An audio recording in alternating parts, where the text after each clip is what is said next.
If you like audiobooks or audio shows, check out a free trial of Audible. Just click the link in the description. Welcome to Mindshock True Crime. You are listening to the Delphi case series. This is episode 46. Today is not the day. Is it still not the day despite the arrest of Richard Allen in shocking revelations just before Halloween? And then, of course, the press conference on Halloween by law enforcement, which we will be dissecting here, as well as other interviews with Doug Carter. More information revealed about exactly the nature of Allen's arrest, and putting all the pieces together regarding other persons of interest like Keegan Kline, and strange coincidental timeline issues, sheriff elections, lawsuits, and various oddities, anomalies, and coincidences that many claim and hallucinate don't actually exist. It's really, really bizarre. This is a very, very bizarre case. But we will be continuing our comprehensive logical analysis of the Delphi case and everyone involved, allegedly and otherwise, trying to ascertain the veracity of statements made by law enforcement as well as others, local rumors, and more. As always, if you find the podcast interesting and informative, you can donate to our PayPal. Just check the link in the description. Help support the Mindshock podcast and help us get more mind-shocking content out there in a world where logic and reason is quickly going extinct. You could also support the channel by becoming a YouTube member right here on YouTube for access to exclusive streams and chats. Make sure you subscribe to the channel, hit that bell for notifications. You could also like and share Twitter, Facebook, Reddit, Patreon. Patrons do get priority for case topic, logical analysis, co-podcaster requests. You could also be a guest in the podcast depending on your tier. Questions, comments, theories, thoughts, suggestions, rebuttals, debunkings of any kind, leave them in the comment section. Alright, so let's go to the Halloween 2022 press conference regarding this latest arrest and what it means in the entire scope of the case, because many people were just quick to jump on the bandwagon that Richard Allen is responsible, Richard Allen acted alone, and police would not have arrested him if they hadn't definitively known that he was not only bridge guy but the murderer, and of course many conflicting statements throughout the years revolving around all of this. And again, the Dunning-Kruger crowd, for whatever reason, they think that Richard Allen couldn't have done anything other than act alone, or that it's definitively him. It's just really, really bizarre. So let's examine the press conference here.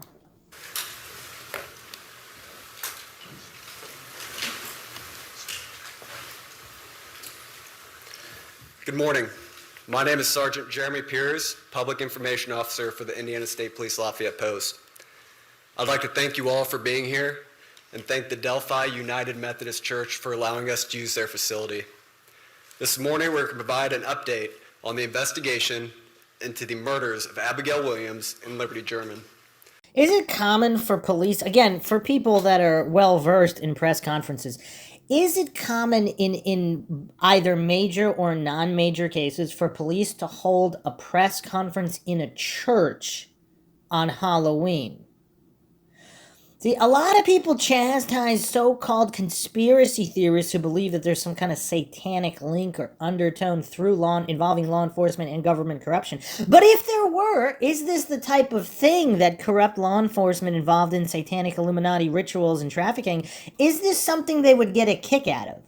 Holding a press conference in a church on Halloween, a celebration of all things horror, demonic, and satanic, and paranormal and otherwise.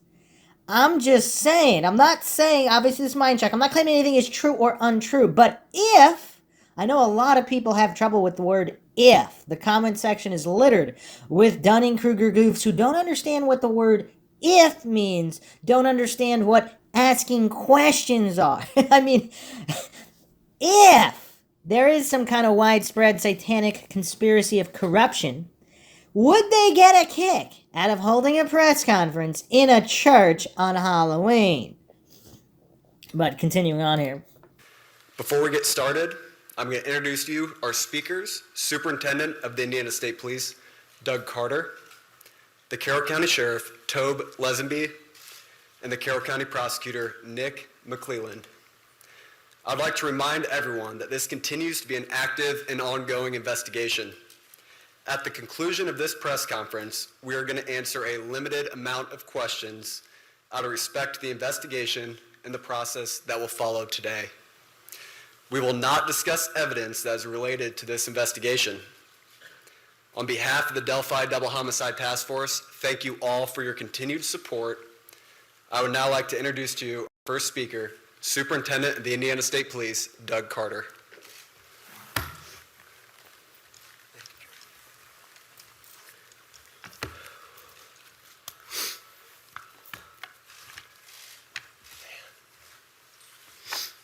Give me just a second here.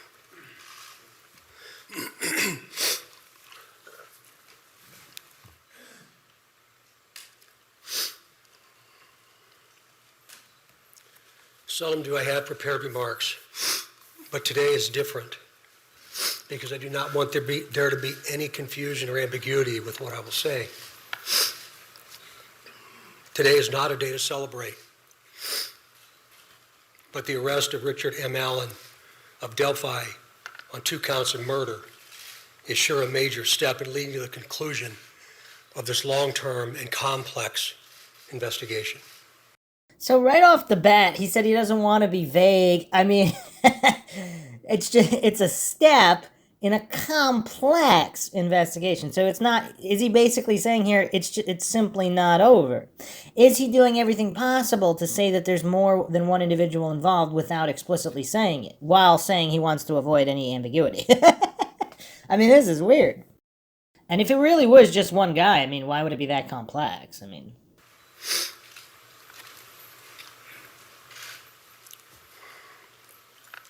First, I'd like to speak directly to Anna, Mike, Becky, Kelsey, your extended families,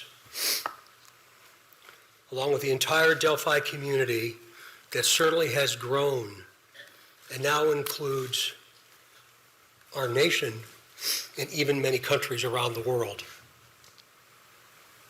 I am proud to report to you that today, actually last Friday, was the day. All right, so let's keep all this in mind. He's saying today or last Friday when the arrest was made was the day. Today was the day, today's the day, the Friday was the day. The day has happened. So again, he opened with wanting to avoid any ambiguity or vagueness. Now he's stating in no uncertain terms that the day has transpired, whether it's the press conference on Halloween or 3 days prior of the Friday. The day has happened. That's what he's saying here. Let's continue. And an arrest has been made. Thanks to literally hundreds of media outlets that have been steadfast in reporting and keeping the memories of Abby and Libby front and center. Many of you in the room have developed relationships with me personally, and you know I always have a personal perspective, and today's no different. But from a very personal perspective, you all have provided inspiration and support, even while oftentimes frustrated with us and me.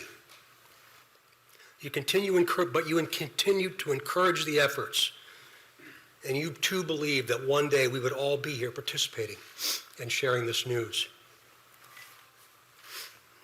To the entire law enforcement community, which includes all local, state, and federal agencies, which are far too many to specifically mention today, thank you, thank you, thank you. We are going to continue a very methodical and committed approach to ensure that if any other person had any involvement in these murders in any way, that person or persons will be held accountable. So another very clear statement here that other person, so if this really was just one guy and they believe it was just one guy, why would he go out of his way here and talk about other persons being involved in any way? So in any way, what does that mean? Either theoretically, physically involved in the actual murders, or simply assisting, luring, aiding and abetting, covering up, whatever. So is it really not that simple that Richard Allen acted alone? Because if it was that simple that Richard Allen acted alone, why would Doug Carter be making these statements? And let's not forget his opening. He wants to avoid being ambiguous or vague or whatever. So he's very clear, and look at the intensity on his face when saying that. He wants to get the message out that other individuals that could possibly be involved will also be held accountable. That's very interesting that he's specifically making time and focusing on this. Since the murders of Abby and Libby, 2,086 days ago, the daily investigative team has worked tirelessly and is certainly worthy of mention today. Specifically, Sheriff Leazenby, the Sheriff of Carroll County, Detectives Tony Liggett, Detective retired Kevin Hammond, former Delphi chief and now the prosecutor's investigator Steve Mullins, State Police First Sergeant Jerry Holman, Detectives Jay Harper, Dave Vito, and Brian Harshman, along with members of the United States Marshal Service, specifically Agent Jeremy Clinton and Agent Bill Colfers. With them today is Dan McLean, the U.S. Marshal, appointed U.S. Marshal. Our state police analyst, our scientist from many different disciplines within our laboratory division, Mrs. Kathy Shank, for your incredible dedication to detail and to so many others that I know I've missed. I really believe that Abby and Libby would be proud of you for standing strong, even in the face of immense pressure and perpetual criticism. Some of these individuals have postponed retirement, passed on promotional opportunity, have dedicated personal time away from their families, given up nights, weekends, and holidays, all while in the pursuit of accountability for Abby and Libby. I know that today's announcement will not diminish your resolve, and I hope you have found just a bit of peace in this most complicated world. This is really important. While I know you are all expecting final details today concerning this arrest, today is not that day. Today is not that day. So he opens up with wanting to avoid ambiguity. Today's the day, and now today is not that day. Now, obviously, he's talking about the exact details and nature of the arrest, but what's weird, though, in other cases, again, just looking at other cases, there's a certain amount of celebration, we got the guy, etc., etc. I mean, obviously, it's not over, we still have work to do, etc., but there's a celebratory nature, and he's doing everything he can here to downplay it, talk about other involved individuals. Again, compare this to other cases where a murderer is caught either by DNA match or otherwise, and it's relatively definitive.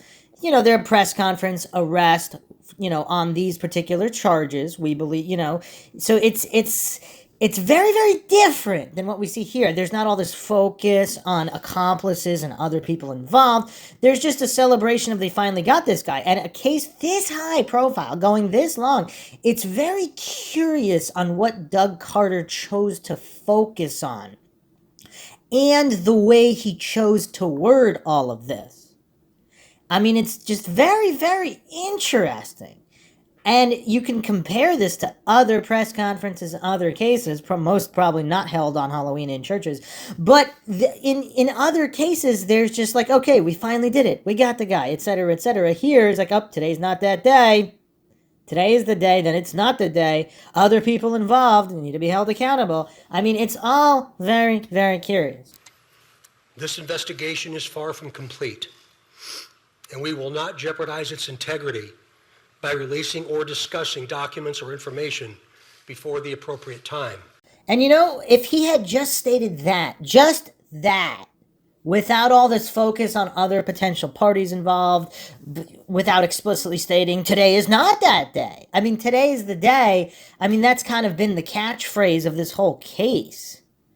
Today's the day for filing the arrest. So for him to choose the words today is not that day and then repeat it again, I mean, that's a kind of a weird message Doug Carter is saying, because all these people that want justice for these poor girls, they've been stating and repeating today's that day.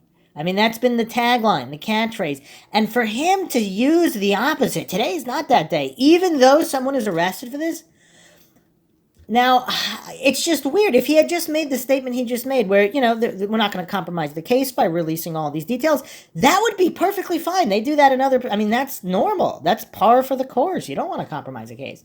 And if he had just said that without all this focus on other people possibly being involved and explicitly stating today is not that day twice for emphasis, I mean, it's kind of weird in this press conference at a church on Halloween. It's kind of weird. Prosecutor McLeland, of course, will share additional information about what we can and cannot say, and also explain to you why the probable cause affidavit is temporarily sealed by the court and not available. And by the way, he has been a tremendous, tremendous asset to this team. That's also another curiosity. Usually these are not sealed. By law, do they have to be released within 24 hours or something of that nature? But for whatever reason, in this case, it's not. I mean, there's a lot of anomalies here. I mean, that much cannot be denied. Regardless of what the real truth is, the anomaly stack here is very, very extensive.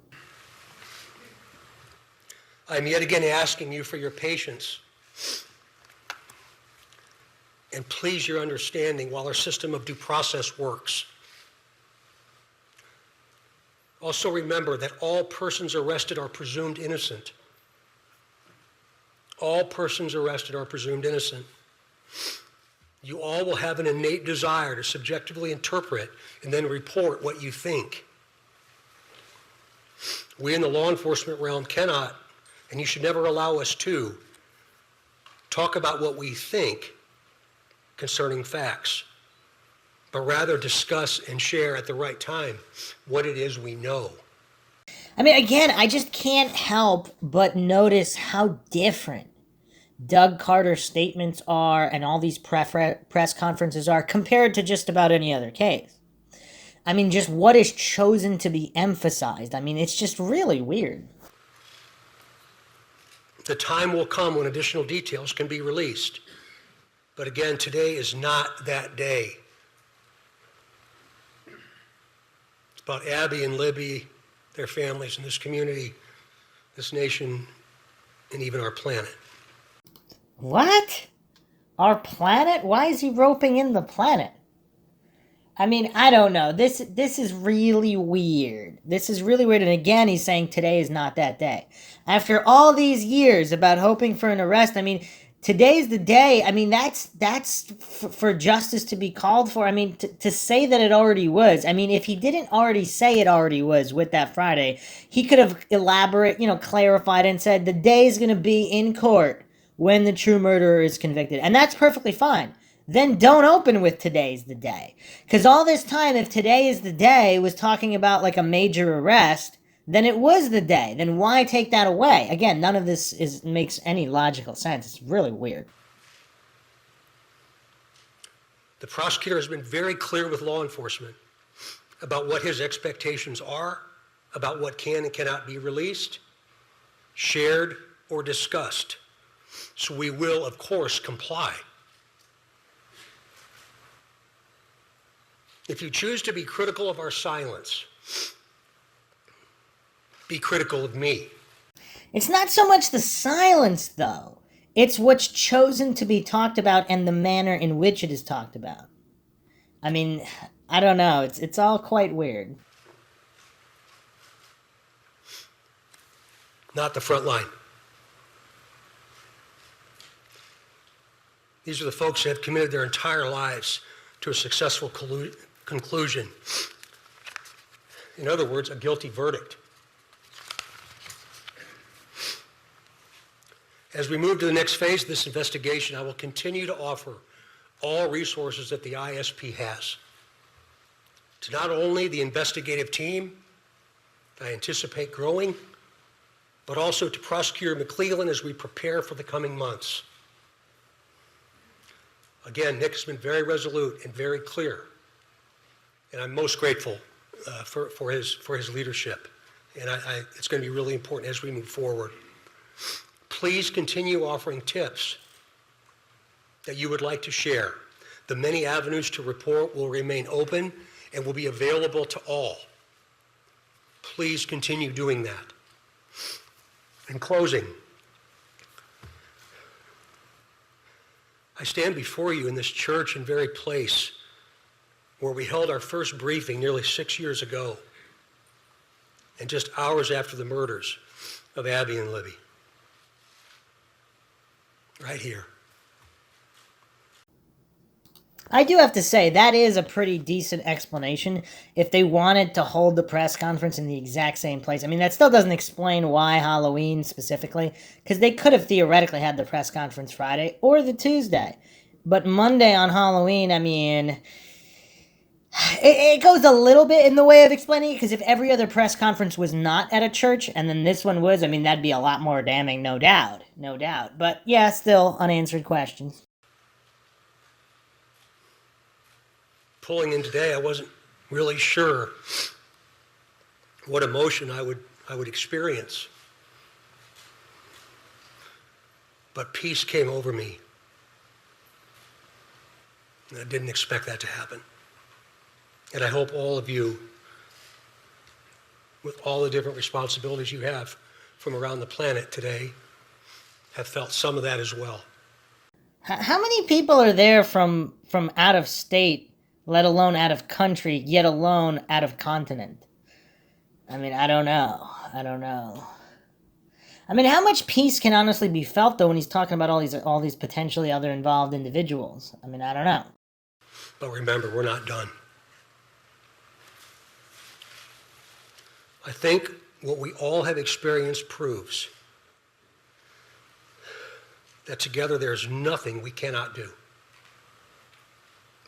But more importantly, giving of ourselves, all of us,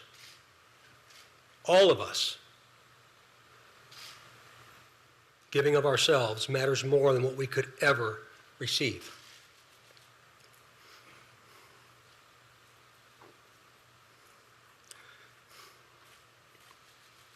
Abby and Libby, though in death, have had a profound effect on so many of us, on how we live, and as importantly, who we all should be. I would now like to introduce to you my friend and the Carroll County Sheriff, Tom Leazenby, for his remarks. Sheriff.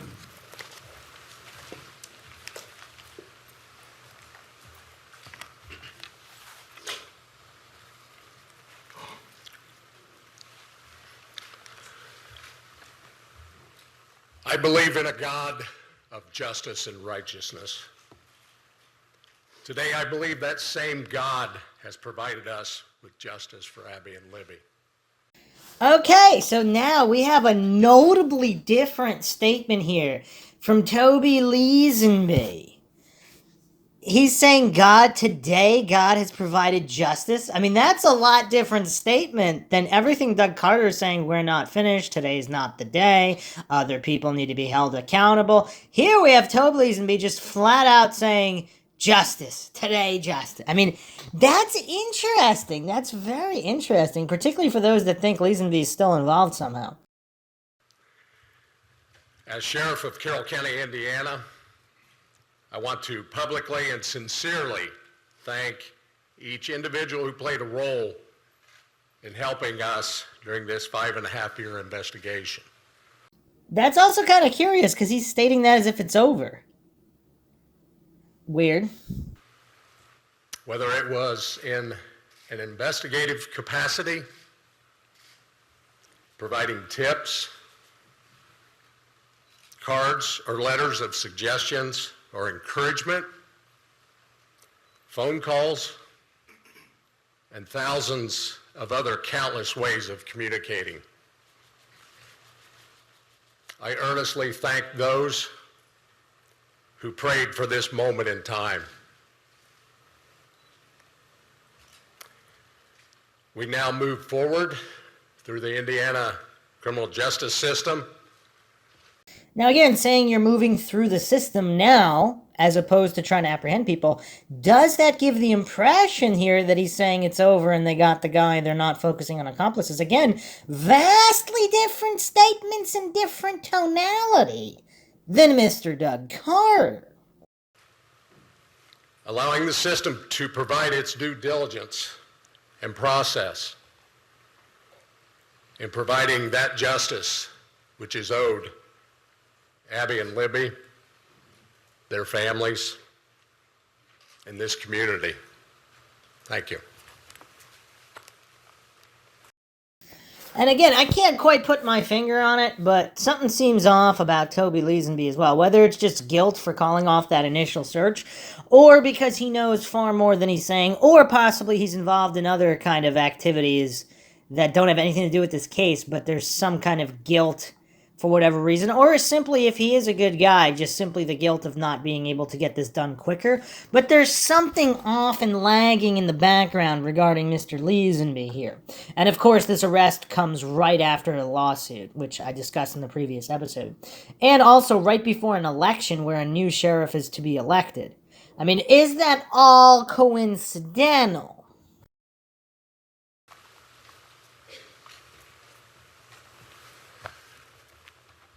Welcome, everybody. My name is Nicholas McLeland. I'm the Carroll County Prosecutor, and before we get started, I want to reiterate some of the things that Sheriff Leazenby and Superintendent Carter stated. I first want to thank both of them. They've been a great support to my office throughout this investigation. They've always been there for a phone call and always been willing to help a hand or a line of assistance to me and my office during this investigation. I want to thank the team behind me. This is the Homicide Task Force team that we've put together. Thank them and thank their families for being so understanding for the many nights they've worked away from their families, away from their children. There are many dates in a lifetime that you're going to remember. The date your children are born, the date you're married, the date you buy a first house, the date Abby and Libby went missing. One of those dates was last Friday, October 28, 2022. At that time, we had gathered evidence to formulate a PC that we submitted to the court, and the judge did find probable cause for an arrest of Richard Allen. He's been charged with 2 counts of murder for the murder of Abigail Williams and Liberty German.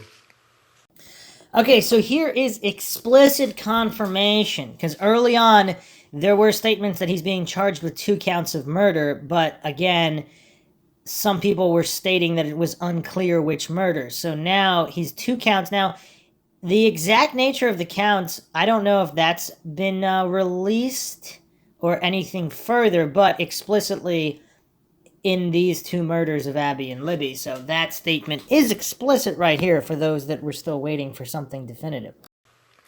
This investigation is still very ongoing. We're keeping the tip line open, the tip email open. We encourage everybody to continue to call in tips, not only about Richard Allen, but about any other person that you may have.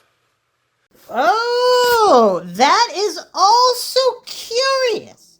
So we have Leazenby talking about now it's time for due process in the justice system, and then you have Doug Carter and McLeland talking about other individuals and other investigation continuing and possibly arresting other individuals. I mean, this is really weird, just the nature of this conference and the vast difference between Leazenby, Carter, and McLeland here. McLeland and Carter seem to be on the same page. Leazenby talking about God serving justice and time for due process, whereas the other two not so much. Kind of the opposite. Talking about, continuing the investigation, and today not being the day. Weird. For that reason and for the nature of this case, the probable cause and the charging information has been sealed by the court. Again, would they have sealed it? Because if this is all open and shut, and there's no other individuals involved, like what's going on here? If it's already a slam dunk case, it's weird, because what did they find? They have probable cause for the arrest. They don't want to reveal exactly what that is. I mean, we'll be going into updated information here in a moment, but just again, I mean, this is quite a unique press conference. I mean, that much can be said. I've been very clear to everybody that per the court order, we cannot talk about the evidence that's in the probable cause or the evidence that's in the charging information. That will become evident to you at some point and it'll be released, but right now is not that day. Today's about Abby and Libby, focusing on them. Mr. Allen has had his initial hearing. He's entered a preliminary plea of not guilty. The matter's been set for a pretrial on January 13th at 9 a.m., 2023, and a trial date of March 20th, 2023 at 9 a.m. He is presumed innocent. We will have an opportunity and day in court when we can present the evidence that we have against him. But until that day, he is presumed innocent. I want to open it up to a few limited questions from the audience. But again, keep in mind, we are not going to talk about the evidence that we have in this case or about the charging information. We cannot. Those things have been sealed by the court. And so I want to open up a few questions. Prosecutor, when did Richard Allen become a suspect, and do you think he acted alone?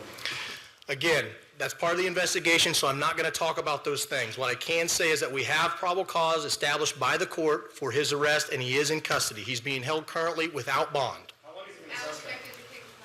I'm sorry? Is Mr. Allen connected? Again, that gets into the evidence we have of the investigation, and I know from everybody it's frustrating. I know everybody, not only reporters, but the family, everybody wants to know more information. I understand it's frustrating, but my goal is to maintain the integrity of this case.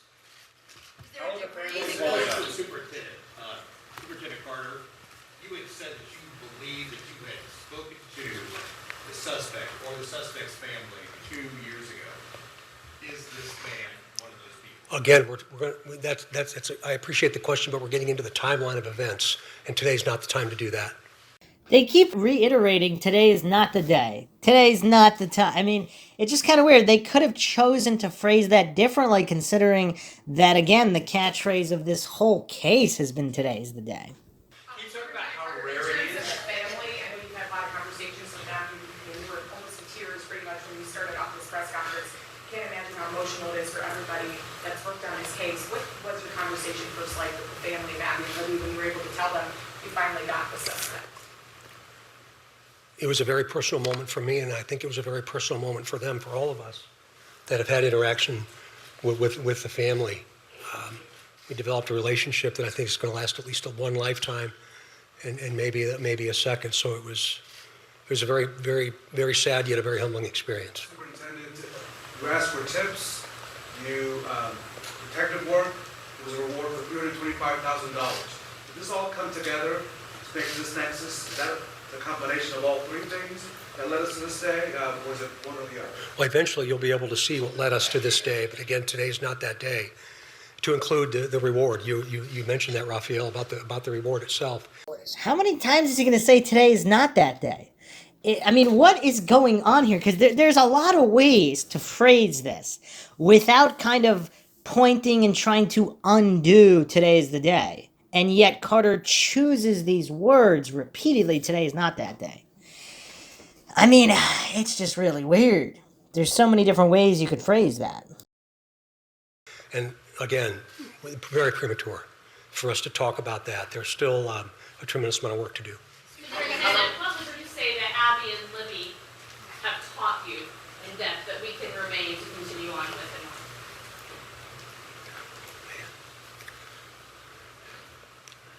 I think probably resilience and understanding the value of each and every day. That today was the day, but I didn't anticipate they ever thought today would be their day. And I feel like I've known them for a long time. Is somebody else involved in this case? Excuse me? Do you assume there's any other individuals involved in this case? We haven't closed the door on the investigation. And so that's why we keep the tip line and the tip email open. And so we're not presuming anything at this point, but we're going to continue to take tips, continue to take any information anybody has. And as we've done with all the information we've gathered, we're going to look at that and examine that and see where it leads us. Is Allen facing any other charges? You've made we've asked the court, based on this investigation, that these documents should remain out of the public view. Could you explain, without getting into the details of what's in the documents, well, this is not regular. Usually a public hearing is held. We should be able to see all the documents, right? Sure, But sure. You made a decision. Can you explain your decision as to why you believe that maybe for the next 30 days, no one in this room should have access to those records? Sure, it is unusual. We don't do it very often in all the cases that we handle here in Carroll County. We did it in this case because the investigation is still open. And while all cases are important, the nature of this case has some extra scrutiny with it. And so my office, felt it was important to seal those records. There will be a public hearing on whether or not those records are going to remain sealed or not. There'll be public notice for that hearing so that everyone can attend, but there will be a hearing to determine whether or not they're going to stay sealed. But for now, to me, it's about protecting the integrity of this case. I want to have an opportunity at some point to have an opportunity in court to explain the evidence and for that not to be tarnished or tainted or anything like that. Again, he's presumed innocent, and so it was important for me in this case to do that. Hold on just a minute. We're not going to comment on that right now as part of the investigation. Again, we just encourage everybody to continue to call in tips if they have them about anybody, and we'll examine those tips. How does it feel for you guys to have searched nationwide for nearly 6 years, going all over the place, only to find your guy, down the street from your office? That's a hard question to answer. It's a mixed emotions. I've been watching the news all weekend like everybody else has, and I think a lot of the members of the public said it right. It's bittersweet. It's a step in the right direction. It's concerning that he's a local guy. So I think just different emotions. Again, this is a step in the right direction. This is the first step into getting into court and having a trial. And so, All right, so let's move on to this interview immediately after this press conference, and we'll see what Doug Carter reveals here. Doug, talk about one thing you said. You stood up there and you said you weren't sure what kind of emotions you were going to feel today. Yeah. And talk about that. You pulled up and it just hit you. Well, I got up really early today, and I didn't really work all day yesterday, and in my mind about what was happening, and I just decided to take the long way here. And I was going to get here early, and I decided not to. So it was about a 2-cup trip, and I just disappeared into the rural areas of Delphi, from Delphi to my home, and it was a bit surreal. And then when I pulled into the parking lot, it was really surreal, and it was just peaceful. I just felt, it was weird. I didn't expect that. You were visibly emotional up there. Can you talk about that? I mean, you've always said this was personal. It is personal. It's personal to all of us, and to be able to participate and see the raw emotion, and to see the commitment and the dedication of not just from the state police, but from, the sheriff's office in this county has 12 deputies, I think. The city of Delphi is very small, but it's a wonderful, wonderful community. And just to see the level of commitment at a time when most people would have just walked away is very powerful to me as my career comes to an end. It's very powerful. Are you confident this is your guy? The judge signed the probable cause affidavit for the arrest of Richard Allen for 2 counts of murder. Yes. Do you think there are other people involved? I'm not going to go there. There's still speculation out there that investigators should still continue to look, even though he's passed away, at Ron Logan, where the bodies were found. We're going to keep doing what we've done until there's nothing left for us to do. And again, another curiosity that he doesn't state here, Ron Logan's been ruled out. He says they're just going to continue investigating, and he doesn't want to go there. That's another interesting phrasing, because he could have easily said, I can't talk about the details of the investigation, but he chose to say, I'm not going to go there as far as other people involved. I mean, he's already made the statement regarding other individuals being held accountable, so clearly the door is open there. Clearly that's a possibility. He doesn't want to kind of reveal, because maybe they are looking at a few other people. Maybe they know for sure, and they're just waiting for the evidence to pile up, just like against Allen, if they did have Allen on the radar. And maybe they knew for sure about Allen, or that he's one of the parties involved for a long time. So, just interesting statements. Again, not really like other cases. we're going to keep doing it. I was looking back at my old notes from, I have with us notebooks, the whole time, I have by the way. notebooks for 5.5 years, so I was reading back on the time when you guys searched Mr. Logan's property, and Kim Riley, was it Kim's, and he was saying it was because some things didn't add up. Are we still looking at Mr. Logan as possibly Looking involved? at everything and all of it. We're looking at all of it. We said when this happened, we were going to start all over. So you never, That's what we're doing. so you never cleared him, Mr. Logan? We haven't cleared anybody. Whoa! Interesting statement there from Doug Carter. Nobody's been cleared, so none of the family members, none of the police officers, not Leazenby, not himself. I mean, they haven't cleared anybody? They haven't cleared anybody. Interesting. I mean, that's an interesting statement from Doug Carter. Because he could have said, oh, I can't talk about who we have and haven't cleared. That would have been a perfectly normal statement. Because, you know, if you don't want to reveal any evidence, you know, that's a normal statement for an officer to say either no comment. Even I don't want to go there. I mean, that's kind of a little bit weird, but still, that's fine. But to openly admit no one has been cleared, that's interesting. That's especially when you're holding a press conference on an arrest. So he's and again, remember how he opened the press conference talking about not wanting ambiguity or vagueness, and yet that's all he provides. But they haven't cleared anyone. So they arrested a guy who is charged with Abby's and Libby's murders. And at the same time, no one has been cleared. No one. I mean, those very explicit words. That means none of the other family members. That means none of the police officers. That would technically mean none of the FBI agents investigating, none of the judges, none of the prosecutors. I mean, he said he hasn't cleared anyone. Anyone. I mean, that's crazy. That's mind-shocking. And that was an instant response with a straight face and intensity. Unlike his other interviews, you don't see him stumbling, thumbing his nose, rubbing his head, getting twitchy. That was one of the few times that he just looks straight at her, gives a definitive comment with none of this body language or micro-expression funny business. That's very interesting. Talk about the decision to keep the PC closed. Well, that's a part of this entire process. This is not a typical, usual homicide investigation. I mean, they all matter. But this one is different. And Nick McLeland, the prosecutor here, has been a really good partner and made the decision to attempt to do that, and the judge agreed. So that's all I'm going to say about it. Can you talk about what brought you to Mr. Allen? No, I can't. Can you talk about if he's related to Kevin Klein in any way? I can't talk about any of the facts associated with the case. Emily, I can't. And again, he could have said, I can't talk about it when asked about anybody being cleared or around, but he chose to openly admit directly that no one has been cleared.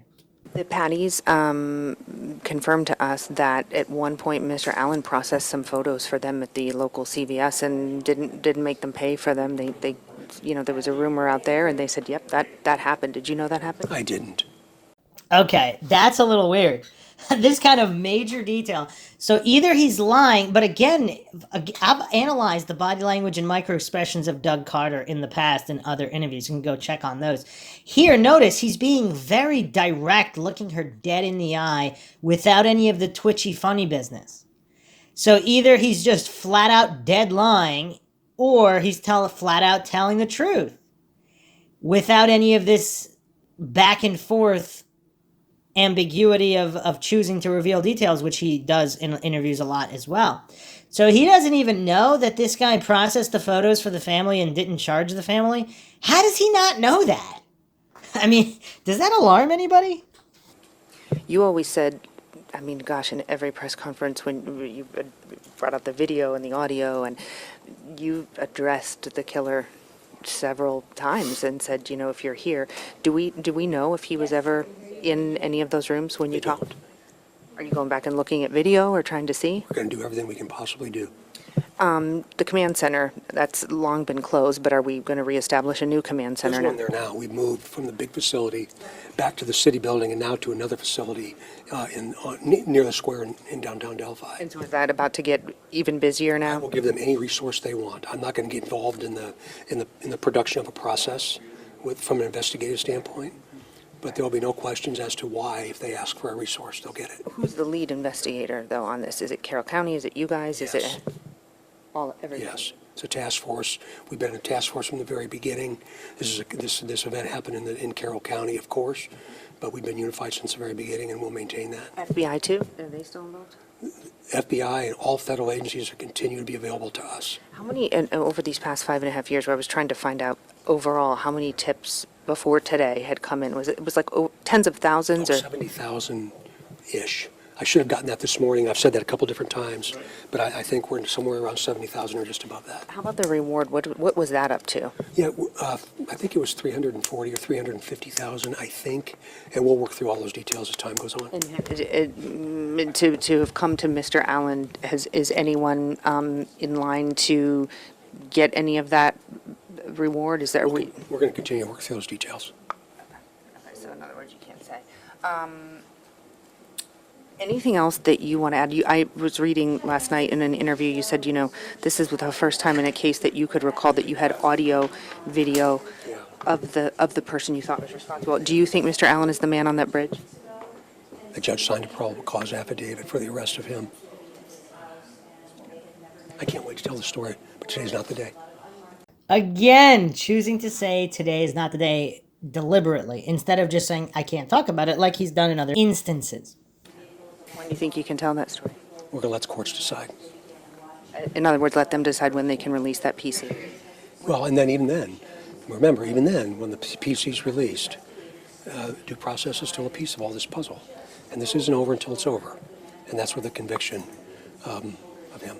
You said when I interviewed at the 5-year anniversary, when we finally charge someone, that's when the real work is going to begin. That basically you have to start all over, essentially? That's what they'll do.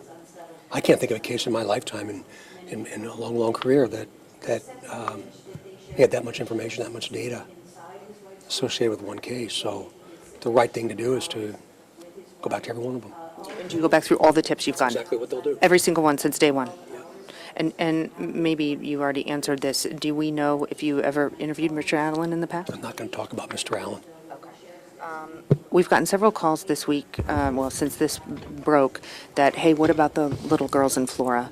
Are you still working on that case? I wasn't going to say this today, and I've said it to a couple of networks, but when I took the long way here today, I stopped in Flora, and there's a gravel lot across from that house where those 4 little girls died, and I said to myself, I hope that one day we're doing the same thing for them. Still alive and well. Anything else you want to add? I'm tired. What's your expression, your thoughts to this community, the people that are out walking the street? They're just going, man, finally, something.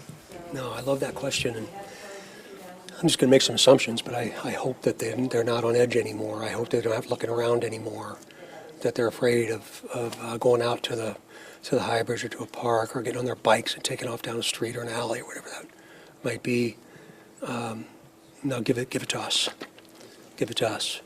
And we've been encouraging that, but it would be probably very unlikely for them just to say, okay, the sheriff's office and the city PD and the state police have this, we're not going to worry about it anymore. That's not what I'm asking them to do. But maybe today is that first step towards that next place of peace for them too, and I hope so. It really changed the community. It did. It did. Yeah. And this is, I think, one of the reasons it has such a global interest is because this is every small town in America. It has a global interest because it's every small town in America. I mean, some people might think I'm nitpicking here, but come on. Do random villages in Africa with no internet, are they really following this case? Or in the jungles of Southeast Asia, like Papua New Guinea, some of those places, or the mountains of China or Mongolia, or some remote villages in Siberia, or in the Amazon rainforest. I mean, are those people really following the case and interest there?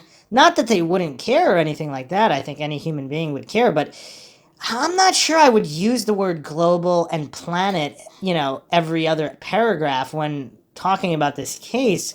And is there a tell there for Carter? I mean, I don't know. I'm not saying it means anything. I'm just saying we don't really see that with other cases, especially small town murders. Yeah, and that's true.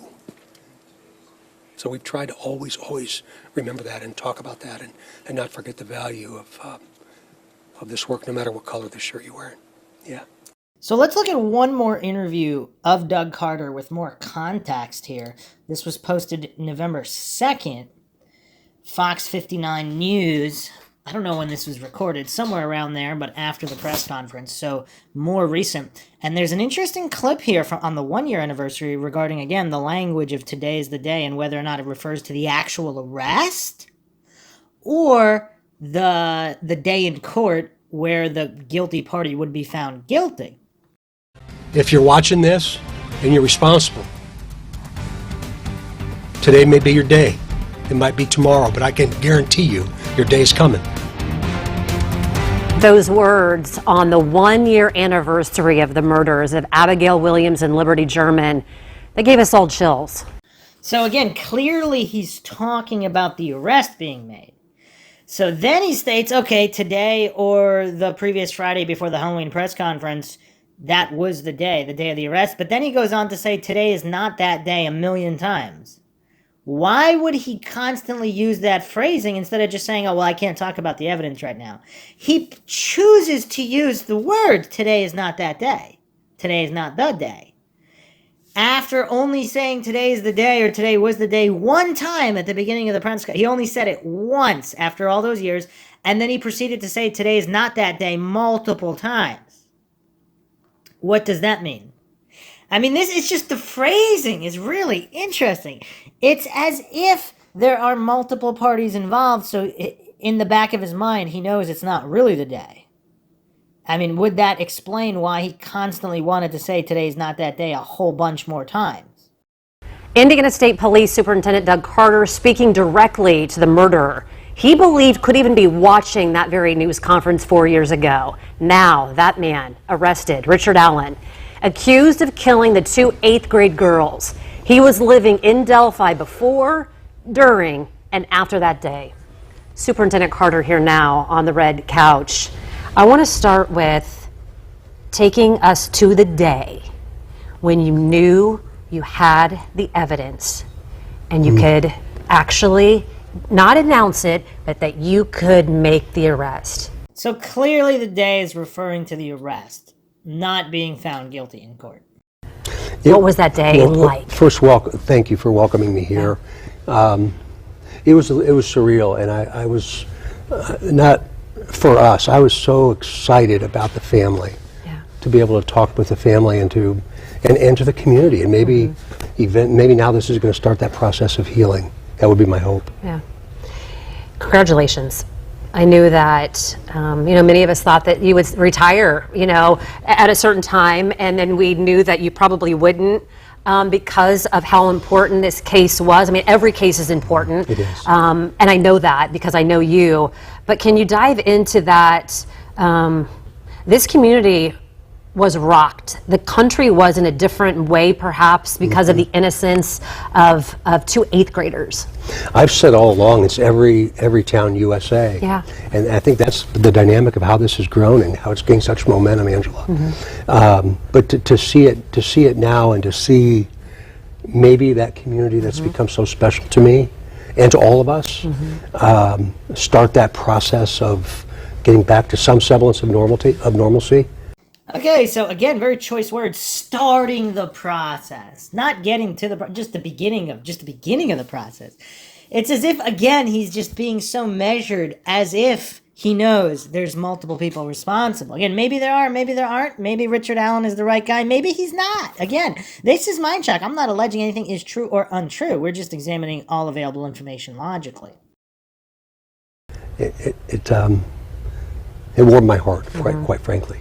You work so closely with your team, all of the state troopers, the detectives, the prosecutor's office, the U.S. Marshals, the Sheriff's Department. When it came to saying, okay, Now we have this. We know this is going to get out. How do we do it?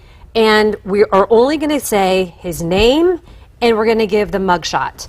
Right. How does that discussion look? Is it an easy discussion? Do you debate it? How does that even come together? Well, the debate's good for everything, Absolutely. right? So there's a lot of there certainly was a lot of debate with strategy throughout this entire process. But I felt enormous responsibility, but not near the responsibility that those frontline detectives felt. So my job was to support them in everything that they did, not question them, but to support them. And I hope that I did that. I know I did it to the best of my ability. The strategy with release, we've always realized the best way through trouble is right up the middle. So we're going to do what we always think is right. Not necessarily what people want to hear, but we're going to do what we believe is right. And gosh, we look back on our whole lifetime and we have, dang, I wish I'd have done that differently, but I don't think I was doing it knowing it was wrong. So it's that's what we did. Probable cause. This has become, wow, this really blew up actually on my Facebook page. I was surprised that I have like 1,000 people and about half of them are angry. It is very rare that a probable cause would be sealed and we wouldn't have even something that showed a little information, redacted everything, but something that just said, we have evidence here, here's how this looks. To have it all under seal, very rare. I'm actually a little surprised that people were upset at us that we would at least request that the judge look at it and say, okay, is this really how this should be and it should be under seal? You understand that that is our job and you would, I'm guessing, expect us to request that. I would and I do. I think that you guys do a really good job of maintaining that stability in the middle someplace. Yeah. And this is rather unusual. Yeah. But it's not going to be forever. Yeah. This is very complex, and just since less than 48 hours ago, we have over 200 new additional tips. So we've still got a lot of work to do. So again, constantly referring to the case as complex. I mean, how many single perpetrator cases are that complex, particularly when you have audio and video? So what is he referring to specifically when he's talking about complex? And what is he trying to say regarding these extra 200 tips after the arrest? Are those in corroboration of evidence pointing against Richard Allen? Or is it evidence in the direction of other people, some believing Richard Allen is either not the guy or not the sole guy? But I'm proud of where we are. Can you characterize any of those tips? If you could say, well, just kind of what we have gotten, or like, whoa, we've gotten something. I mean, I know you can't talk specifics. No, I'll say that. I'll say to everybody watching this morning, every one of those matter. Every single one of them matters. So if you think it's a little bit unusual, tell us. Let us figure that out. Now, we're not always going to tell you what we know until the time is right. We'll never tell you what we think. So that's kind of where this is right now. Well, you know, I mean, I want to ask you 1,000 questions, but I know that we have we have a relationship, and I know not to step over that because I do respect you. I trust you. I know you've worked hard. You were a man of character. When you said we have an arrest, we will let everyone know. You were a man of your integrity. You gave us that, and we appreciate that, and we've always enjoyed working with you. And we congratulate you. Well, and the congratulations are, kind of a side note to all this. But it's important. It is. I appreciate that. It really goes to the people that have done all this work. It's been just an amazing experience of humility and of partnerships with the Sheriff's Office and the City PD and all of our federal partnerships. And that's cliche sometimes, but it's so real now. It's so real now, and we're not done yet. No, and especially when you look at, I mean, it's my daughters they would have been my daughter's age. They should be in college, and it's disgusting. And it's sad. So I think for us to be able to, as a community, be able to say that hopefully someone will be held accountable is important. So thank you. Sure is. We are going to take a break and we'll be right back. So yeah, not a lot of info, but interesting. Very interesting regarding today's the day. Today is not the day. I mean, just the language utilized there. So let's go through some more information here. I'm going to start with a very interesting question that I actually kind of brought up A poster on the Delphi Murders subreddit also made a post about this. How did the search go under the radar? What did law enforcement tell Richard Allen and his wife about the search 2 weeks ago? This was posted 10 days ago, so about a month ago now. Neighbors saw this search and have been in the dark for 2 weeks. Perhaps the wife didn't know what this was about. I find it tremendously interesting because there was no heads up for 2 weeks that something was going down in Delphi.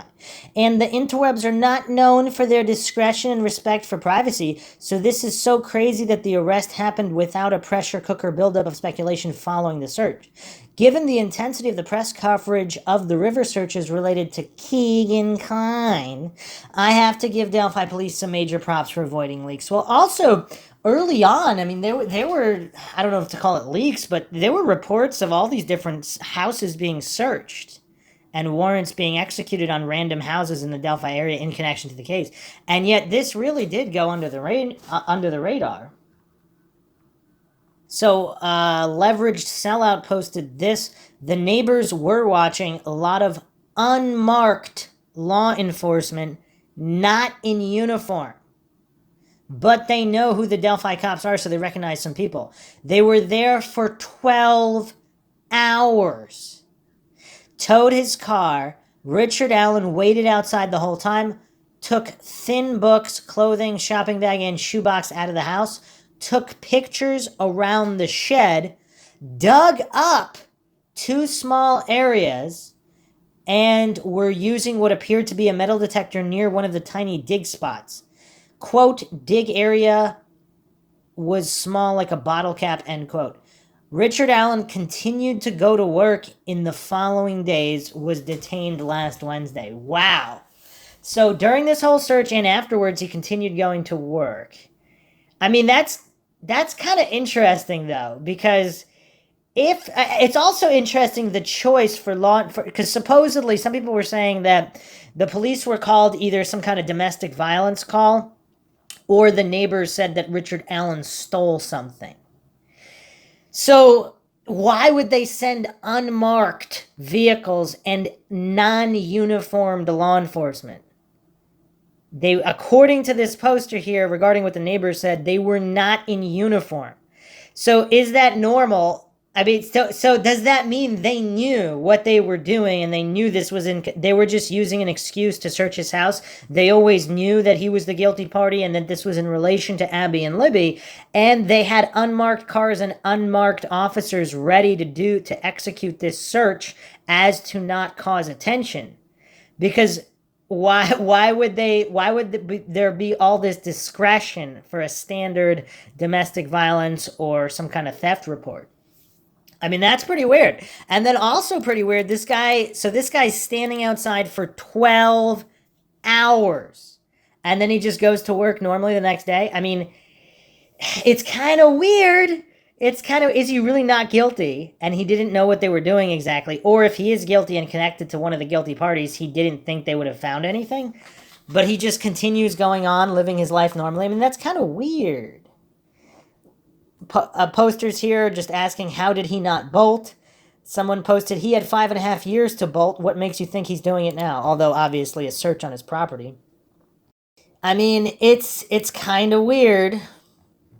Tomatoes Are Toxic posted this.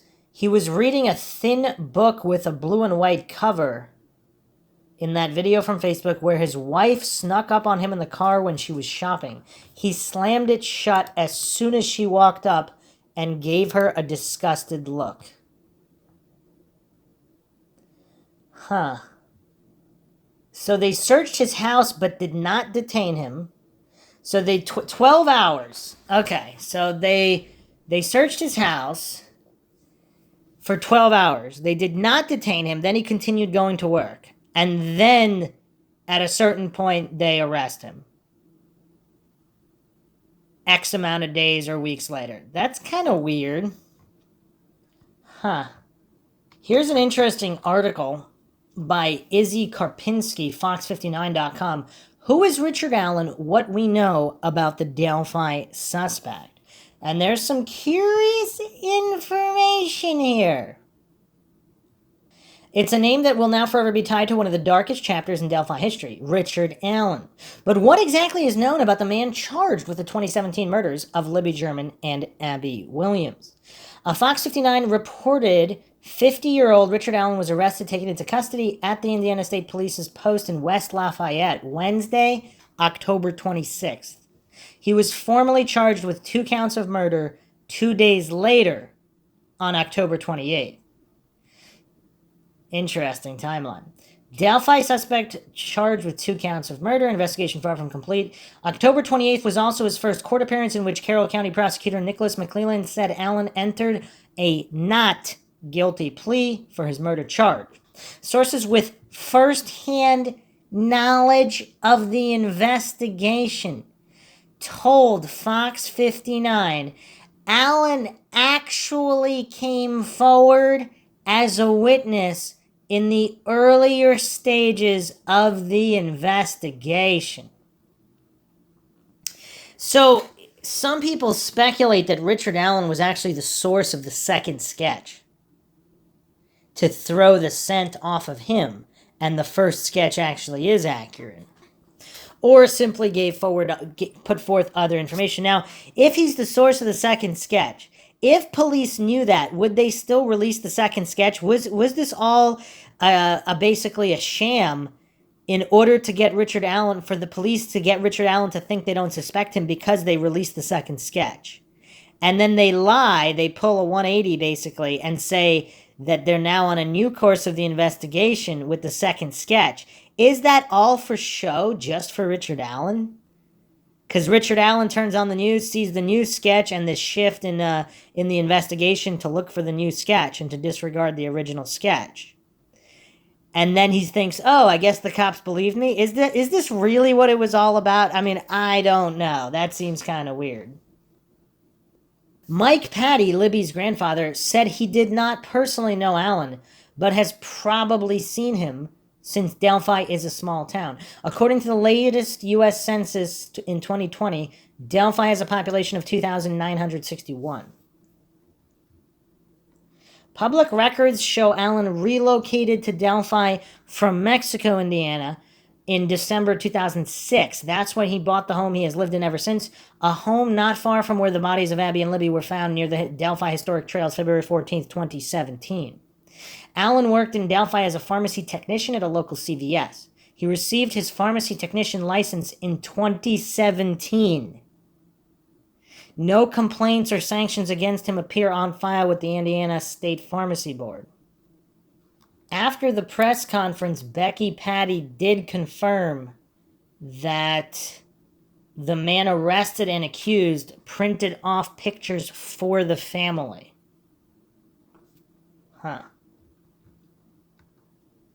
And did not charge them for the photos. When asked about his employment, a CVS health representative confirmed he was an employee and said, "We are shocked and saddened to learn that one of our store employees was arrested as a suspect in these crimes. We stand ready to cooperate with the police investigation in any way we can." Richard Allen's record only shows traffic violations, with most recent being a speeding ticket in Jasper County in 2013. He was also ticketed for speeding in Fulton County in 2005. Allen's earliest ticket was for driving without a seatbelt in 2003. Allen paid a fine for all 3 tickets. He's next due in court January 13th, 2023 for a pretrial conference. A jury trial is set to begin March 20th, 2023. So, according to the Down the Hill Update podcast, Richard Allen and his wife spent several hours in a car outside the home the day of the search, October 13th.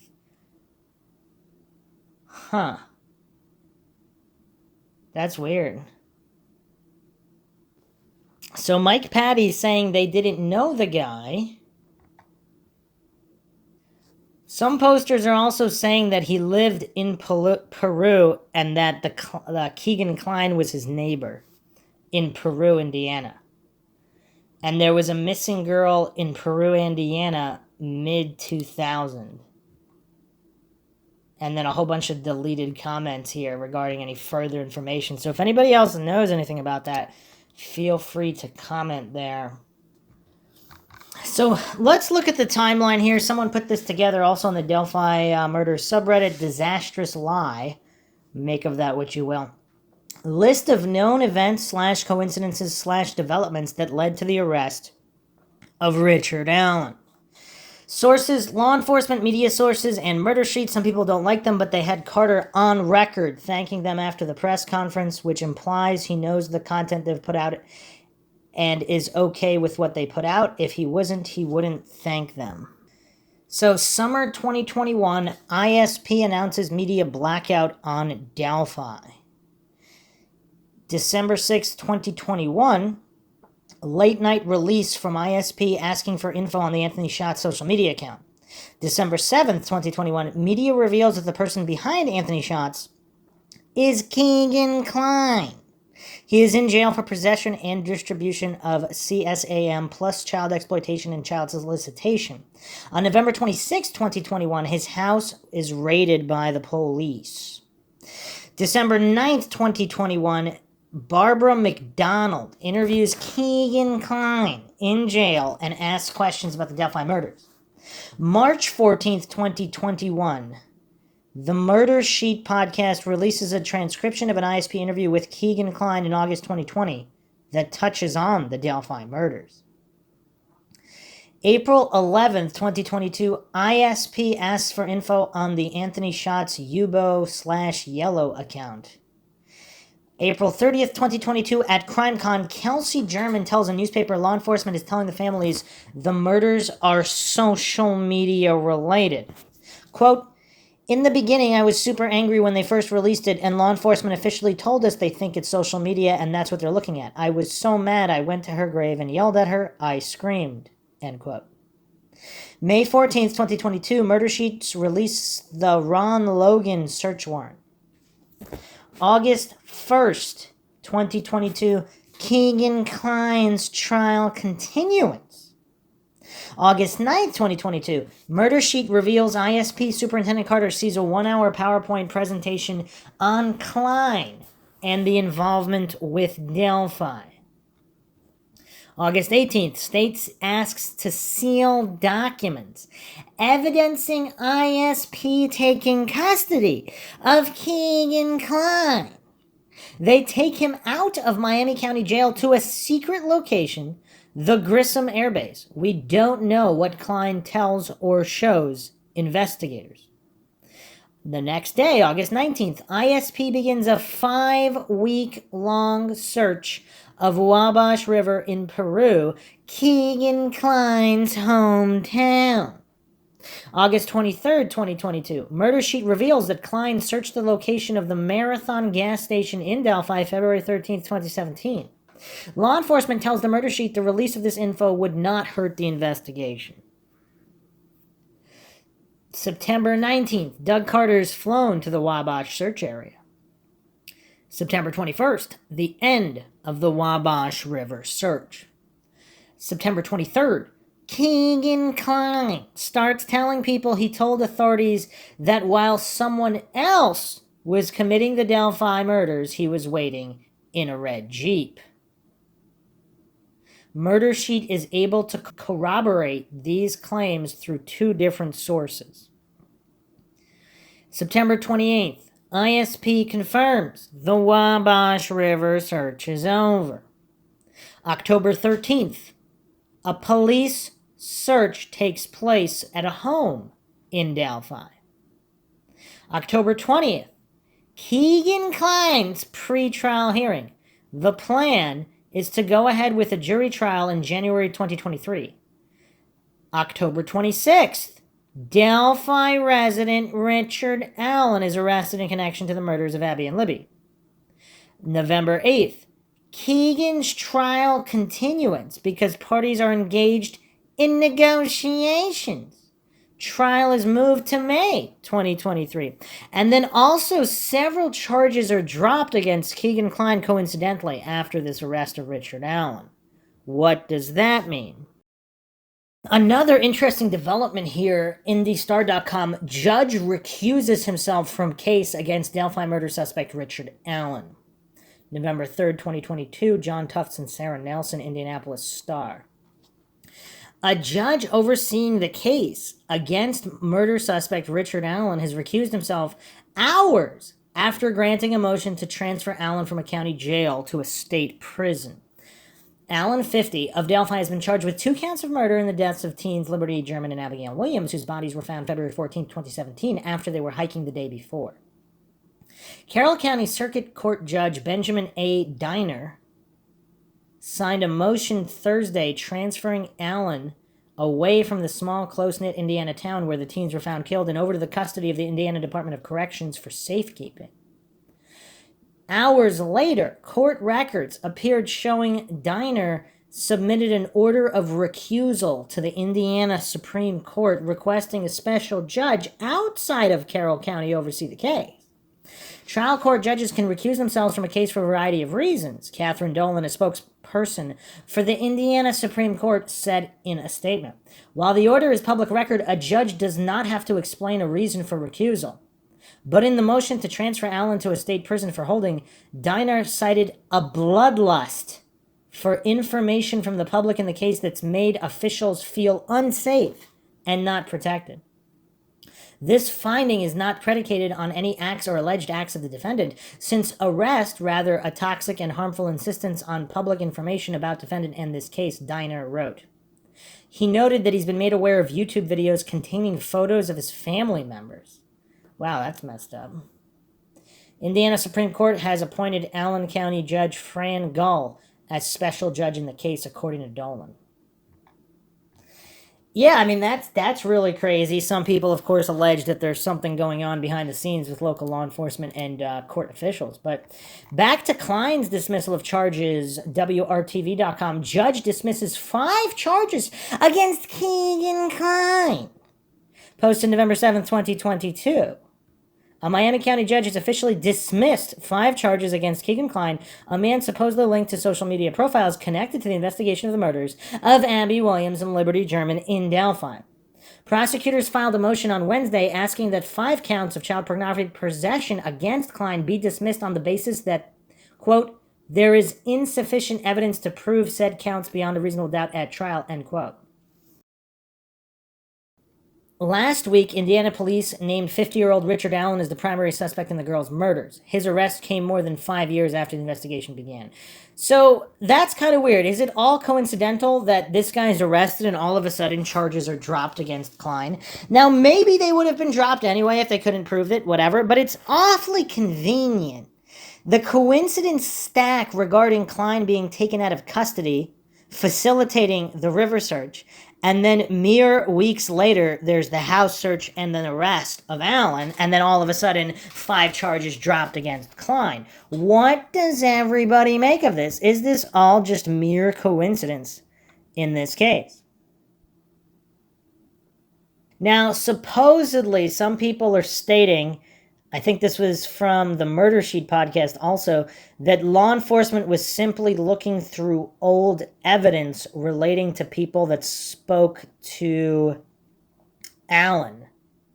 And that simply going through old files is what facilitated the movement on Allen and not anything to do with Keegan Kline or the river search. I mean, just the timing is weird, though. The timing's definitely weird. A post by Lord of Withy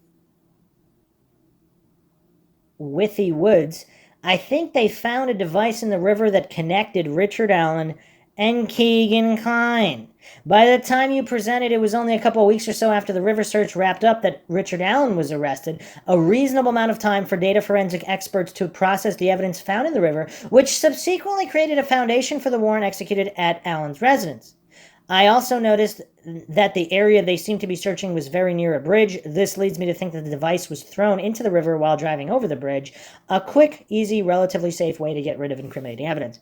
And then, of course, all of a sudden, charges being dropped against Kline. A certain amount of charges being dropped. Now, what if there's another wrinkle here, though?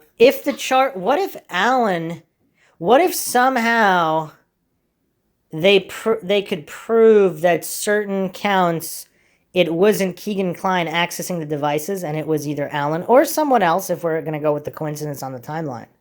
And that's why they dropped them, not just generally saying, oh, we couldn't prove those anyway, so we're going to drop those charges. If they found specific evidence showing that, or at least reasonable evidence showing that Klein might not have been the one who accessed whatever those 5 counts detail on some of the devices, if they have another party involved, and that other party just so happens to be Allen or someone connected to Allen, I mean, I don't know. That's kind of weird. So apparently there's 30 charges on Klein. They only dropped 5 charges or so. So is that definitive either way? I mean, I don't know. It's just the timeline is kind of weird. Also, Keegan Klein's attorney filed a motion to continue his trial and stated that they are in negotiations with the state. So even though only 5 charges are currently dropped, was that done as some kind of notion of goodwill because they're currently in negotiations? So what will the result of those negotiations be? And are those negotiations somehow involving Richard Allen and this recent arrest, or information Klein provided that led to it, if indeed that is what led to them doing so? An interesting post here last week by Usual Requirement. The sealed charging document will shock everyone. People are offering up some really complicated theories about Richard Allen and the charging document. I disagree with these theories. I think what's really going on is far simpler. First, Richard Allen was identified and arrested because of sheer coincidence. His apprehension occurred independently of the criminal investigation that's been going on for the past 5 years. This is highly embarrassing to the police. Second, Richard Allen acted alone, but he may be connected to or have knowledge of a child pedo or pornography ring. Third, investigators are making a mistake by keeping the charging document sealed. Right now, they are intensively wrapped up in the pedo case they're building. They want to be left alone for the time being, but that conflicts with the First Amendment, which will be the argument made by the media's attorneys as the upcoming hearing to unseal. Fourth, this frequently happens with the police. They fail to take into account that making records public will help, not hinder, the investigation. Facts will be put out enabling the general public to participate in and hopefully catch some bad guys. Summing up, Richard Allen's coincidental arrest makes police officers look terrible. To mitigate their damaged reputation, they need to be able to say, so what if our long drawn-out investigation into the killer failed? Here's a pedo ring we're in the process of busting open. I'm a retired professional who worked around police and criminal courts for 20 plus years. So that's the take of this supposed professional who worked in criminal courts for over 20 years. Post here by Himbo Kakarot. Rumor is he was investigated because he broke into a neighbor's shed to steal a tool. When they checked into it, they either found evidence from the crime scene or they found fingerprints or DNA that matched the crime scene. Richard Allen didn't have a criminal record, so fingerprints and DNA would not have been on file. I mean, would they really search the house for 12 hours over some random... Unless that was a separate incident with the shed, and then they suspected that he might have had something to do with Delphi. Other people, of course, speculate that there was an animal hair and it was from one of Richard Allen's pets, and then they matched it or whatever. I mean, I don't know. This is quite unusual. I mean, that's all that can be said there. Let's look at Richard Allen's letter here, his handwritten letter to the court, which, I mean, I don't know. It seems a little unusual to me. I mean, make of this what you will, but it is strange. So the date filed here, November 9th, 2022. To Carroll Circuit Court and those. In the case listed above, I, Richard M. Allen, hereby throw myself at the mercy of the court. I am begging to be provided with legal assistance in a public defender or whatever help is available. At my initial hearing, October 28, 2022, I asked to find representation for myself. However, at the time, I had no clue how expensive it would be just to talk to someone. I also did not realize what my wife and I's immediate financial situation was going to be. We have both been forced to immediately abandon employment, myself due to incarceration, and my wife for her personal safety. She has had to abandon our house for her own safety. What little reserve there is will fail to even maintain the original residence. Again, I throw myself at the mercy of the court. Please provide me whatever assistance you may. Thank you for your time in this most urgent matter. Sincerely, Richard M. Allen. You know what's weird, though? He has not been provided with legal counsel? Isn't that illegal? What? I mean, that's kind of weird. I mean, I don't know what to make of that. Now, a few things stand out. Now, if this guy is guilty, would he be writing this letter in this fashion? Or if he's innocent, would he be writing it in this fashion? Now, some people say, oh, well, he's just this really dumb backwood hick. I don't know about that. Look at the words he's using. Legal assistance, find representation, abandon employment, incarceration, little reserve, maintain original residence. I mean, these are they're not huge words. They're not like MIT, Harvard type words, but they're not backwoods hick words. I mean, they're relatively multi-syllable words. I mean, it looks like no real spelling errors except for begging to be provide. That should have been provided. He just missed one D.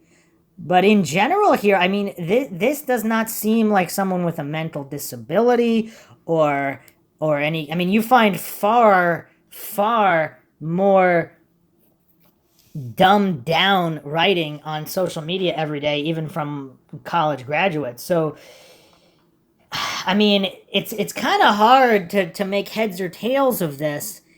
If he's innocent, would he write in this fashion? If he's guilty, would he write in this fashion? Or, if he's not guilty of the physical murders, but perhaps is connected to another individual, is that the more likely situation? And how have they not already provided him with legal counsel? I mean, that's kind of weird. He's talking about his wife's safety. Again, I mean, if this really was just some backwoods murderous hick, would he even have the mental capacity to feign concern for his wife's safety? I mean, is this a case of a split personality issue? I mean, this guy has been in a mental hospital, so I mean, it's possible one of his personalities is writing this that is not aware of the severity of the crime, in which case that kind of explains the letter. Because he's writing this as if this isn't some major, one of the biggest murder cases ever. He's writing this as if, you know, he stole something or there was some kind of an accident or, you know, something of that nature. That's what jumped out at me the most. It's like it almost doesn't match the severity of the crime, the tonality here. Or does that point to his guilt because he's that much of a sociopath? But then why is he talking about his wife's safety? Again, there's a lot of things that don't add up here. Let's go to some mind-shocking rumors here. Now, supposedly, this has been verified. Supposedly. So, quite a bit has been posted on Twitter regarding Richard Allen. And, I mean, there's even property records dug up.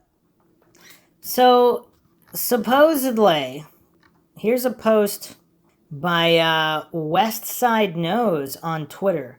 Not only did Cody Patty live right next door to Richard Allen, but Mike and Betty Patty have been friends with Richard Allen and his family for over 20 years.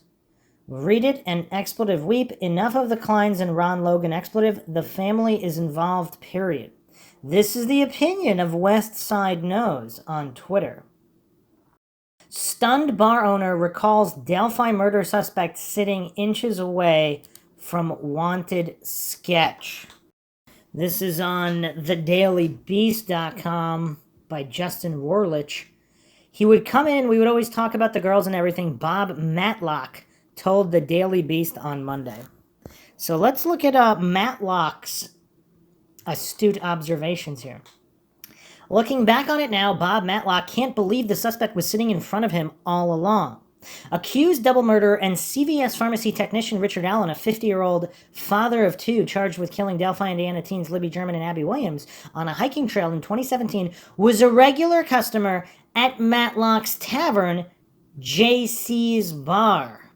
He would come in and we would always talk about the girls and everything. Matlock, 75, told the Daily Beast on Monday. We would carry on conversations about it. He would say, it's such a tragedy, and we'd say we felt sorry for the families and all that, but we tried not to talk about it too much because we all knew the families and were friends with the families. Matlock, who owned JC's from 2005 until it was shuttered in December 2021, said he has considered Alan and his wife Kathy good friends for nearly 2 decades. The couple were members of the bar's pool league and were active in the local community, according to Matlock, who said he spent time with them not only at JC's, but outside of work as well. He insisted there was never any indication that Alan, known to his friends as Rick, would later be implicated in the dual killings that shocked the small Midwestern town. I just couldn't believe it when they said they arrested him, said Matlock. I said, well, that can't be the Rick we know, and then we come to find out it was. There wouldn't have been any inkling that anyone that knew him would expect him to do something like that. He just didn't seem like that kind of person. But you never know. In a dark twist, Alan posed for a photograph one evening in JC's near a police sketch meant to be a rendering of his own face, hanging on the wall behind him. In retrospect, Matlock doesn't think the depiction was accurate at all. We were all sitting at the table there. We were having a pool night and just having fun. We were snapping pictures and everything, Matlock recalled. Every business in town had those sketches up. It just happened to be he was sitting there at the time, but to me, that did not resemble Rick. My other patrons around town would come in for breakfast or lunch. Everyone would say, Christ, that doesn't look like anybody, or it could be anybody. Libby and Abby disappeared the day before Valentine's Day 2017. The two had gone out for a walk and never returned, prompting a massive search that night. The girls' bodies were found the next day near a creek. Libby's grandmother, Becky Patty, told the Daily Beast last December that the family's lives have been on hold for 5 years. In 2019, Indiana State Police Superintendent Doug Carter said police believe the suspect was from Delphi, currently or has previously lived there, visits Delphi on a regular basis, or works here. Investigators discovered a brief video on Libby's cell phone, which was taken the day she and Abby vanished. The grainy footage appeared to show a man walking on a narrow bridge near where the girls had been last seen. In audio released by the police, the suspect can be heard saying, "Down the hill." To me, even the voice, I didn't think that resembled Rick's voice, said Matlock. Everybody listened to all this because everybody was interested. But Alan continued hiding in plain sight, even going out of his way to appear empathetic with one of his alleged victims' families.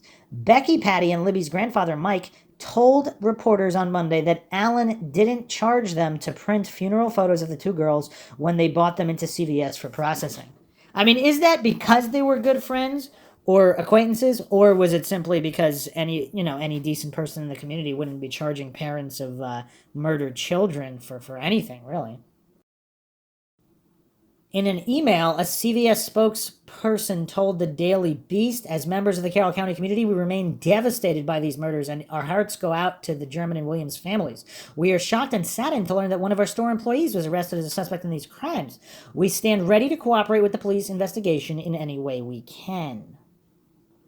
As the investigation wore on, Matlock and his staff would bring food to a nearby police station where detectives were working late to solve the murders. He and all of the JC's regulars were keenly aware of developments in the case as they happened, since everyone in Delphi was waiting for answers. Alan was a quiet guy and was always so friendly, Matlock said. He said Alan's wife was so sweet and works for a veterinarian. Kathy Allen was unable to be reached for comment on Monday. There have been numerous persons of interest probed by cops over the years, including a 27-year-old Peru, Indiana resident named Keegan Anthony Klein. Klein, who is waiting trial on a slew of charges, including child solicitation, child exploitation, possession of child pornography, identity fraud, and obstruction of justice, allegedly confessed to having communicated with underage girls on social media, reportedly receiving more than 100 explicit photos and videos from them. Police searched Klein's home 11 days after Libby and Abby went missing. However, he has not thus far been linked directly to their murders. At a press conference earlier Monday, Doug Carter called Alan's arrest a major step in leading to a conclusion. of this long-term and complex investigation, but declined to provide further details about the evidence that finally led to Allen's arrest. A probable cause affidavit in the case is sealed until further notice. I'm totally in shock that it's Rick, Matlock said. There's gotta be something there or else they wouldn't have arrested him. Until I hear exactly what they have, I'm just gonna roll with it. Allen's trial date has been set for March 20th, 2023. The investigation, according to Carter, continues. Wow. So that's weird. So Matlock is claiming that they all not only knew the families, but were friends with the families. Now, it doesn't say how close friends. Maybe he meant more than acquaintances, but still, they specifically knew the guy, which is interesting. So, some court records that have been dug up here for Cody Patty.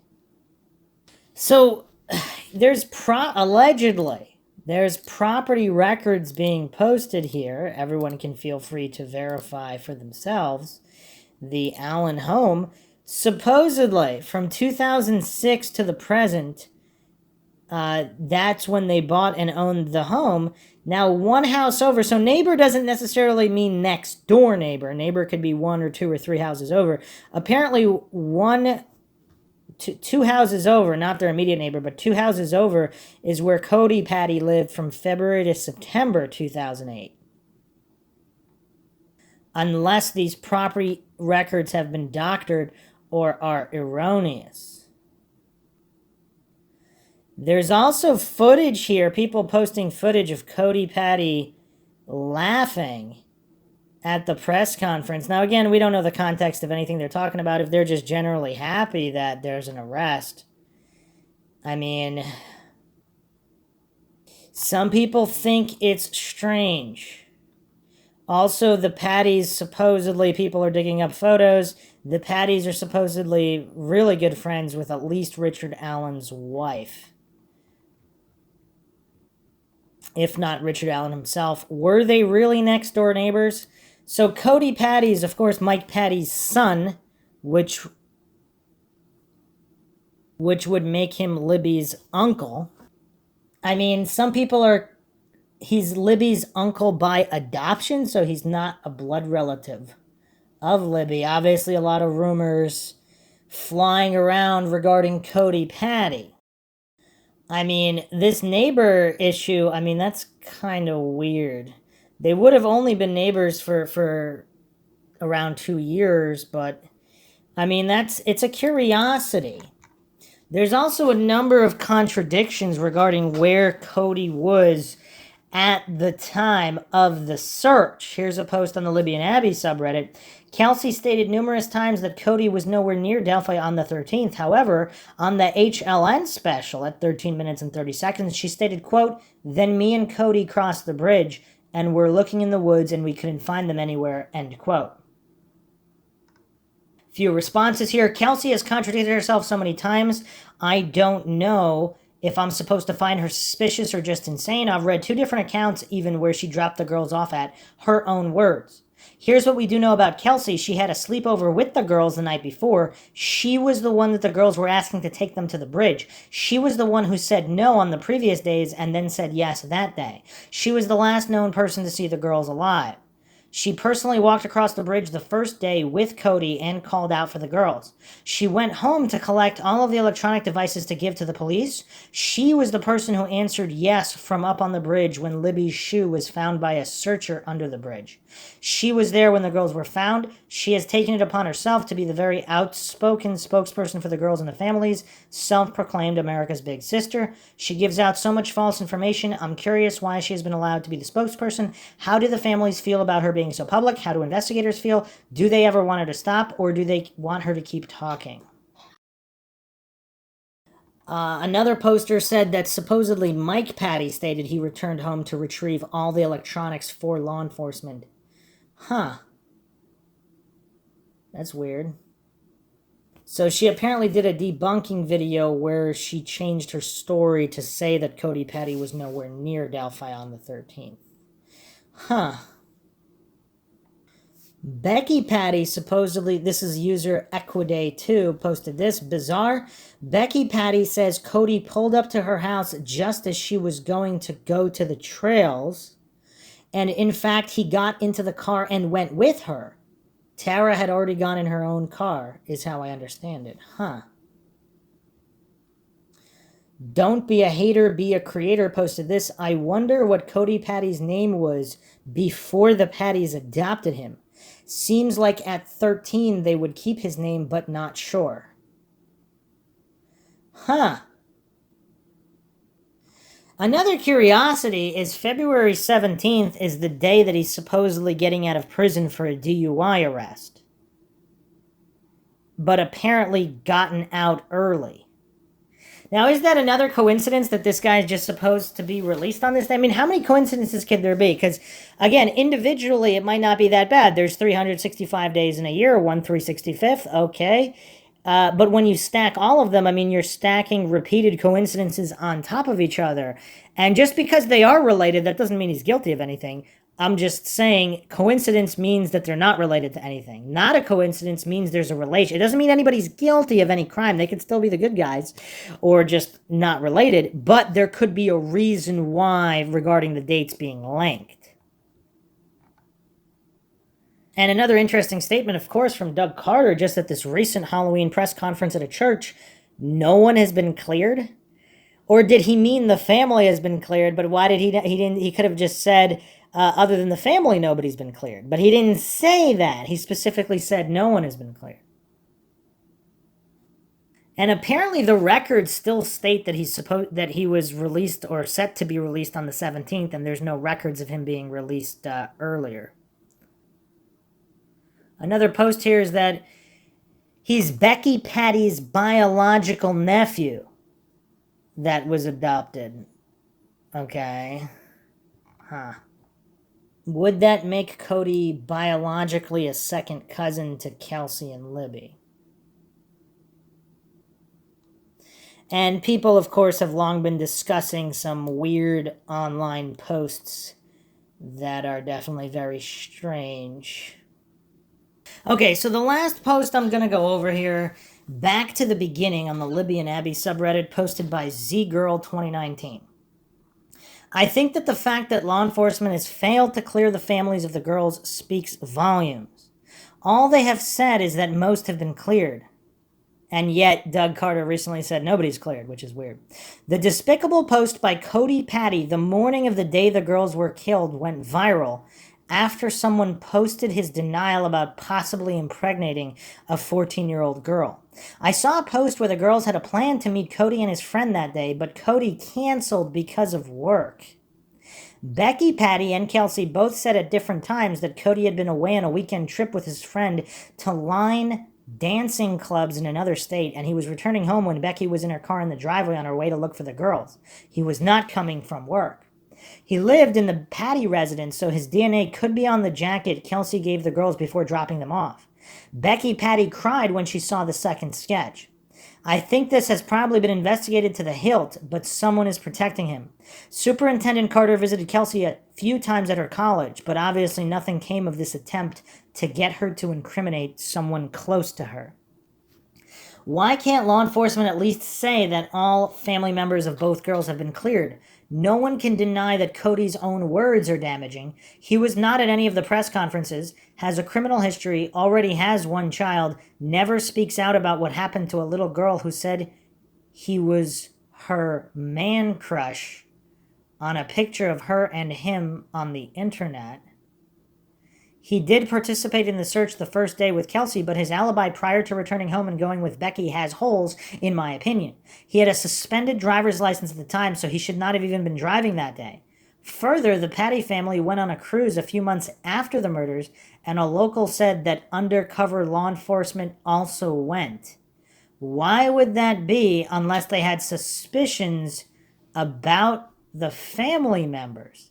Can we discuss this and any other suspicions people might have from the beginning of the case? I wonder where they got that piece of information. A local supposedly said that undercover law enforcement went on a family cruise with them a few months after the murders. That's kind of weird. A post by Heightster. I think it all boils down to them asking for one tip. They do not have a lot of evidence, I surmise, and so they need someone to tip in a crucial piece of information. The fact that only most of the family has been cleared is the reason I think they have little to no DNA. If they had DNA, then someone in the family refused to test their DNA against it to be cleared. That would be a major red flag. I also think that Becky crying at the second image was more of a disappointment that they had been going in the wrong direction the entire first 2 years, more so than the fact that it looks like Cody. I also think that was an emotional time. Seeing the sketch of someone law enforcement believes to have killed your granddaughter and her friend is enough to make anyone cry. This is not something that made me think Cody was guilty. Simply a loving grandmother facing difficult emotions, as I am sure any of us who have lost or whatever lose a family member in such a horrific way would feel. Cody may also be someone who runs in his own circle. At 30, that is old enough he may have never really been home. Libby would have been years younger than him and may have annoyed him. The family was divided and not a traditional family unit, so it may have been normal for Cody to not be involved. I say all this to play devil's advocate. I agree it is odd that law enforcement has not cleared the entire family, and I think it's important to note great discussion. I mean, regarding the DNA, though, if it's DNA from somebody in the home of Libby, would that really be incriminating? I mean, that's tough, because if there is DNA from someone in the home, would that DNA plausibly be there regarding clothes or whatnot? Now, I mean, let's go over this theory. Again, this is Mindshock. I'm not claiming anything is true or untrue. For those that either believe Cody was involved or someone not Cody but maybe looks like Cody or just a younger accomplice, is it curious that Richard Allen and Cody Patty may have been neighbors at some point? Now, if the two of them are involved, does that solve all the puzzle pieces and they also are friends with Klein, possibly? Or involved in some kind of criminal circle with the Kleins? Does that explain it all? Because if Libby and Abby did not know Bridge Guy but possibly knew the younger guy, how would that involve their movement or corralling to possibly a second location? Again, the body's obviously not picked up on a thermal imaging drone. So it is quite unknown. A lot of people hallucinate. They know for sure what went on with the bodies, exactly when they were placed where, but obviously that information might be known to law enforcement, but it is not known to anybody discussing it who doesn't know that information. So some posts here regarding whether Cody Patty was at work or not. Law enforcement has not cleared him. Original poster says he was not at work. I mean, you would think that law enforcement would have followed up on this and verified something one way or another. I mean, it's... So MB, the individual that Cody Patty was talking to on Facebook, this MB character... So basically the cover story is that it was some kind of insane clown posse song, and he was just quoting lyrics from a song, but nobody's been able to find that. So here's another post from Z-Girl. MB admitted in a post that he didn't know what Cody was talking about as far as their conversation being song lyrics. He basically said Cody was lying. Also, when Mike Patty was asked about it, he said that he chastised Cody about talking like that and especially putting it in writing for everyone to see. I don't know if Cody and MB are still friends, but after the murders, Cody moved out of the Patty home into a house owned by the Pattys, and MB was his roommate. MB and Cody stopped posting after all the attention on them, but I bet they still monitor the Delphi-related groups. Interesting. Now, if one were to say, regardless of the murders, Cody was planning to move out anyway, and he just happened to move out, or did he move out because of the murders? I mean, there's a lot of unknown variables there as well. A poster here, Let's Get Down to It, posted this. When Kelsey was, keep in mind, this is all from 2 years ago. When Kelsey was on her podcast and said that Cody had been on vacation, he texted her right then and there and said he had been at work. So according to him, he was at work. Interesting. And then driving around with suspended license if his license was in fact suspended. So a lot doesn't really make sense in this case. Is the neighbor situation or the Patties knowing the Allens, what does all of that mean if it's true? And what is the connection to the Kleins, if any? That is, as always, for the Mindshock listeners to discuss and determine for themselves. This is Mindshock, where I don't claim anything is true or untrue. I'm just going over information presented and various theories involving one of the most tragic crimes in modern history that many people want to see solved. Many people want to see closure and justice happen. Is that really what's going on here if Richard Allen is not the sole perpetrator? And why are there all of these weird connections, anomalies, and coincidences? Make of that what you will. Hope everybody found another edition of Mindshock True Crime interesting and informative. If you want to help support the podcast, you can donate to our PayPal. Just check the link in the description. You could also become a YouTube member right here on YouTube. Support the channel that way. Get access to exclusive streams and chats. Like and share Twitter, Facebook, Reddit, Patreon.